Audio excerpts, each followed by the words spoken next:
ebe ọ bụ na o nwere onye ya ka ọ wụla ife bụ chemist. Anyị ga-achọ topic ọzọ. Oh, chemist. Ka hapụzie chemistry, ka anyị gaa na biology. Sikowa biology. Ma ọ dị m nọ ka like ichago subject a na-akpọ biology.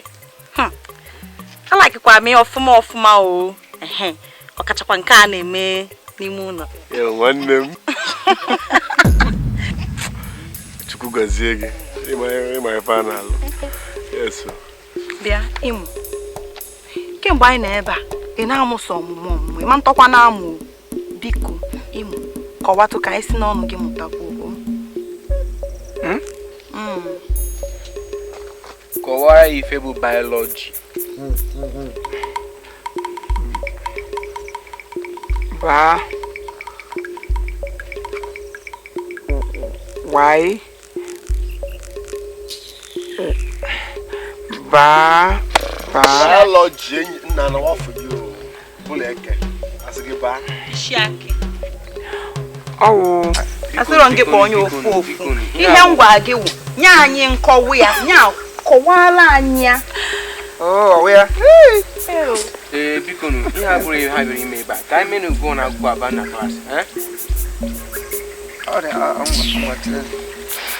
Imo, biology.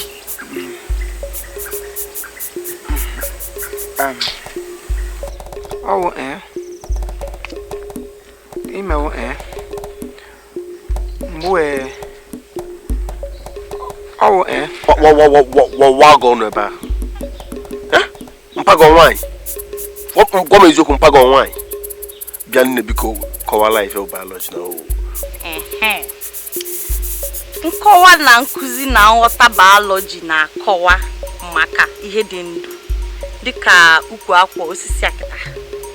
Ifule ya, Buleke. And chọkwa ịkọwa ya ka aghọta ya ọfụma, ọ na-akọwa maka ndụ anyị dị. Ọwụ dị ihe m chiri ikwu ya aghọrọ m ya n'ọnụ. Nwoke mechie ọnụ. Mechie ọnụ. Ihe mbukula n'obi dị achọ ka m bupụta ya aghọrọ m ya n'ọnụ gị na-akụ m ihe. Ị ga-ebugide ya n'obi obi akpọwa gị. Amami. Wow. Papa, you know, I love seeing young people like you take it as their studies very, very serious. It gives me joy. And hope you guys will keep it up. Copy. Yes. Class. Nkujig. Bekeg. Bim. Nantim. Surprise. I didn't have now. Well, I'm I'm not Asian. Nkuji, mellow down. Slow. So, you mean you don't understand what I teach in class? Also? But you've never asked questions. Oh, yeah, I am to do. Okay, from now, after class, always ask questions, okay? Also? Osina. Enwere mgbe ọbụla ọkụzi ihe na class, ị na-aghọta na gị bịakwute ya ka o nwee ike kọwaziri gị ya ka ị nwee ike mmụta ya. Ajiranga, ama ya. Mechon. Ejogen. Shiaki. It's okay. Imo, I will energize you on an extramural class. Oh, sorry, you can call it private lesson. I believe that will help you. So, later in the evening, come to my house and I'll start teaching you. Coco. Yes. I like the voice of your sound.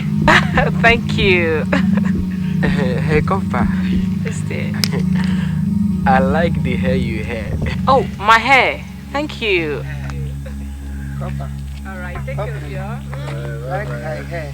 Thank you. Papa, bye-bye. Alright, bye.